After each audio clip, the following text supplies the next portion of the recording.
Great. Can everybody hear me? Yeah, good, thanks. Good to see you all this afternoon. As Kayla said, I'm a qualified planner, member of the Net Zero Task Force. I have a company called Terra Permagia, or TPG, and I thought it just would be helpful before getting into my talk that I made it clear that we don't work on wind farms and we never have. So I'm a relatively late substitute for someone else, and I've been asked to talk about the technical aspects around wind farm development from the perspective of the planning system. So I'll share my screen because I've got a presentation prepared. Yeah, so that's what I've been asked to talk about. Just get my Zoom organized.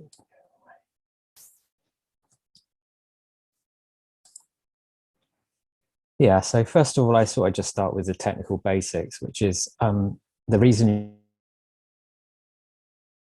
you need planning consent for wind farms is essentially three aspects. You need consent for the structures in the same way you need permission for a building. So that's the turbines. Often you also need consent for the means of access. If you consider that a wind farm tends to go onto an area of, where there wasn't anything before, and you need to get the turbines in to put them up. So you need to create new roads to do that. And the third one is, this is another planning issue. You need permission to change the use of the land, usually from agriculture to somewhere where there's a wind farm. The main planning considerations around wind farm applications are these, and they're kind of in order of priority. So how planning policy works is there'll be a set of issues which are applied as sort of tests, but they're not quite tests. They're kind of more matters for discussion. And these are the typical ones for wind turbines. So the first, and it will not be that surprising, is landscape. We have a given form of landscape. We put wind turbines on it, it changes the landscape. So the issue is there, is it acceptable in terms of its impact on the landscape?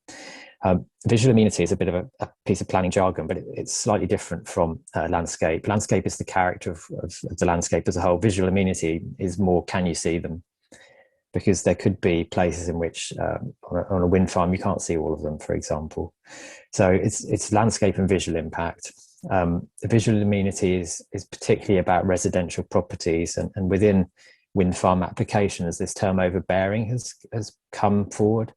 The turbines can be quite large these days, and so the issue there is, do they feel like they're sort of crowding upon a place where someone lives in a negative way?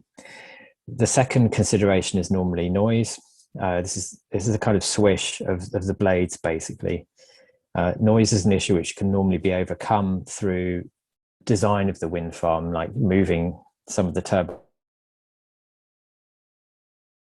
around so that the noise sources cancel each other out or further away from noise receptors, which is kind of points where they can easily be heard from. Landscape is harder to deal with in that term. The third one is a very technical one, which is radar and low-flying aircraft, both civilian and military radar and aircraft routes. If the wind farm would disrupt the radar to an unacceptable extent or cause a danger to aviation, then that's an issue. Ecology is normally, the lead issues there are birds and bats, principally because they can be struck by the rotating blades of the wind turbines.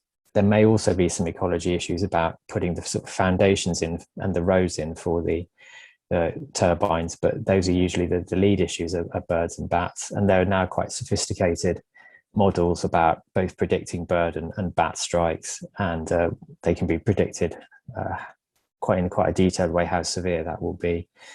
Heritage is, you either kind of have that issue or you don't. The issue there is if you have significant heritage assets such as ancient monuments, so sort of castles or Iron Age forts and things, and the wind turbines would be too close to them, it could be argued that they're either damaging directly or damaging the setting of a heritage asset. Telecommunications is similar to radar and low-flying aircraft, which is basically if the turbines are in a place where they would disrupt mobile or other radio networks, then that can be a reason to find them unacceptable. Shadow flicker is quite a technical issue. it's the quality, and I'm sort of trying to do it my hands away. If you imagine blades are kind of passing each other, and the sun is behind them, and you're in a house or another building at certain times of the day, that can be quite disturbing because you've effectively got a strobe effect on the outside of the building and coming in through the windows. It can normally be designed out by moving turbines or by just arranging that for the time of the day when that will happen, the ones that would cause that effect on a particular building are turned off, because you can just turn them off when they cease to generate. Access is a point I raised earlier. Basically, you have to be able to get them onto the site, but also these things are really big. So the access road to the site to bring the components of the wind turbine to the site has to be adequate, otherwise the roads won't cope. And hydrology is a construction issue. It's basically when you have to dig quite big foundations for these things. And if the hydrology is water in the ground, basically, if the ground is saturated or the geology is such that construction work of a large scale would then cause pollution downstream, then that would also be a reason to find problems with a wind farm application. So those are the main planning considerations, and they're pretty much in ranked order. The policy for wind is the crucial thing here to understand. It's very different from anything else. There's basically what's called a moratorium on onshore wind for the following reasons. This is gets very dry. The national planning policy is in a document called the National Planning Policy Framework, the NPPF. The latest version is 2019. And footnote 49 contains these really important words to understand. So, except for applications for the repowering of existing wind turbines, and that means replacing existing ones with bigger ones or more modern ones. Proposed wind energy development involving one or more turbines should not be considered acceptable unless it's an identified area suitable for wind energy development in the development plan. So the local plan has to have already identified the area as a suitable location, but it's the second piece of the quote that I've put in bold, which is most important. And it can be demonstrated that the planning impacts identified by the affected local community have been fully addressed and the proposal has their backing. So in effect, and this is completely unique in the planning system, a wind farm development can only go ahead with the full backing of the local community. This was in a ministerial statement produced by David Cameron in 2015, since integrated with planning policy. And at the same time, all subsidy for onshore wind was withdrawn. The current government has indicated in 2020 that it would reverse this situation, but that's yet to happen. It's just a statement in the press. But in all other circumstances, such an ability for a community to have to support a development for it to go ahead doesn't exist in the planning system. It's only for onshore wind. And so I talked to a colleague who's had a lot of experience of wind farm developments to ask her what the implications of this were, and that's on the next slide. So it's called the moratorium, and she basically reported to me that it stopped onshore wind proposals of more than one turbine more or less overnight. And the reason for that is because of this uncertainty that any issues of concern a community might identify would then have to be fully satisfied, and the community would have to support the wind farm development. That's really unusual. It's a very stringent requirement, and it's quite unpredictable, that basically developer confidence in onshore wind development in England evaporated, and effectively there has been very little or no wind farm development since 2015 when this occurred, and the industry has refocused its attention on Wales and Scotland instead, where the policy is not like that. And to give you an illustration of how unusual that form of policy is, for things that we're all used to, such as new housing estates, new industrial estates, new schools, there is not this ability. And those are all things which are either in the national interest or in the interest of a number of communities. They're kind of there for all of us, if you see what I mean. An individual community does not have a right of veto over those applications. Instead, they are determined against planning policy concerns, which are on the next slide. But it is For onshore wind, it's there, and it's the only area of planning where that occurs. And it had this very dramatic effect on the onshore wind development in England. The identification of suitable areas will show you how policy could otherwise work. How do you identify what a suitable area for wind development is? Well, first of all, sort of stating the obvious, you need to establish that it's windy enough. Certain areas are either don't have much wind, or the wind's unpredictable because of the shape of the landscape, or there's a lot of forestry around it and so on. So you can assess fairly easily where the windiest places are, and they tend to be, as you'd expect, high and fairly open areas. That quality of looking at the landscape impact of wind farms can be turned around the other way, and we can look at landscape and ask ourselves the question, where would wind farms be most acceptable? And that's called a landscape sensitivity assessment. And that can be done for whole areas, such as a district or a county. Then we need to look at constraints, which are the sort of things I talked about before, but you can work it the other way around again. You can ask yourself, well, where are the most important things for heritage? Where's the greatest noise sensitivity? Where's the most sensitive areas for ecology? And by doing that, you sort of rule out the areas where wind couldn't happen, and you rule in the areas where it could be possible. And if you overlay those sorts of issues, you end up with an exercise where you've identified the most suitable areas in a given area of land. And that's how policy is encouraged to do this, but with the ability for communities to veto wind farm development, it tends not to happen, because it's kind of, the policy is also uncertain, because it doesn't lead to certainty about whether things would actually go ahead or not. But that's a kind of, if you can see what I mean, it's kind of quite a logical way in which to identify the bits where wind farms could fit and where they couldn't. So also talking to my colleague who's had more experience of this, the climate emergency declarations have now mean that local authorities have renewed interest in finding suitable areas in their districts where they consider that wind is a useful addition to their overall energy mix. And it's one of our key sorts of renewable energy. And also subsidy is returning under, and it's another jargon, a kind of whole area of public support for various sorts of things called contracts for difference. And I have no idea what that means. It's the most curious title for a grant scheme, basically.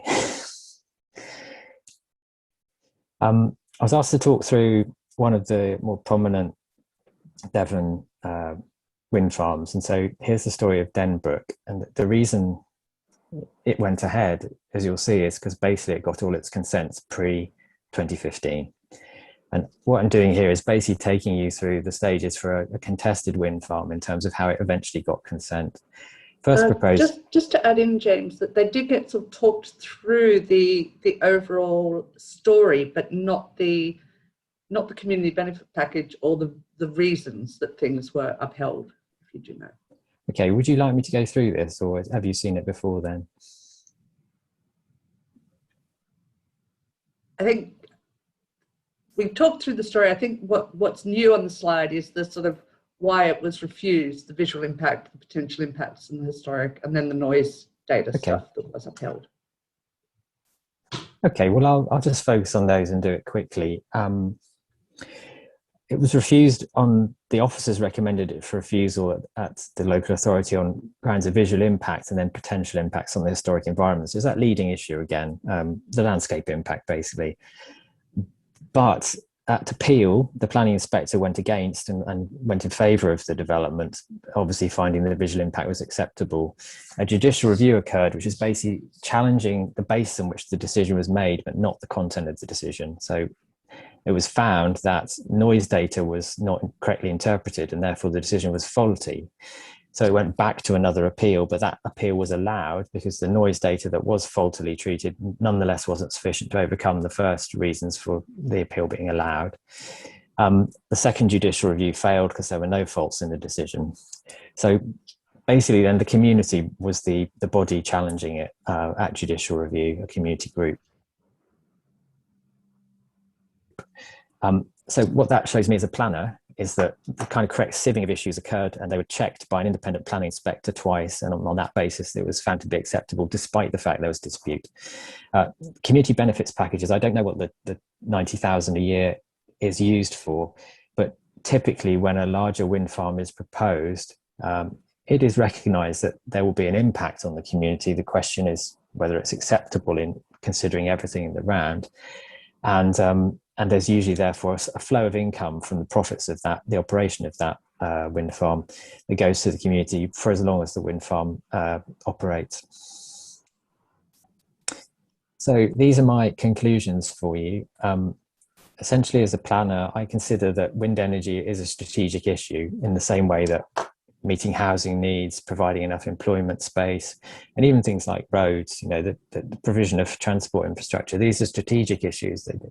They need to happen somewhere for the benefit of a wider community or wider society than just the place where they happen, because we have a need for renewable energy, and the resources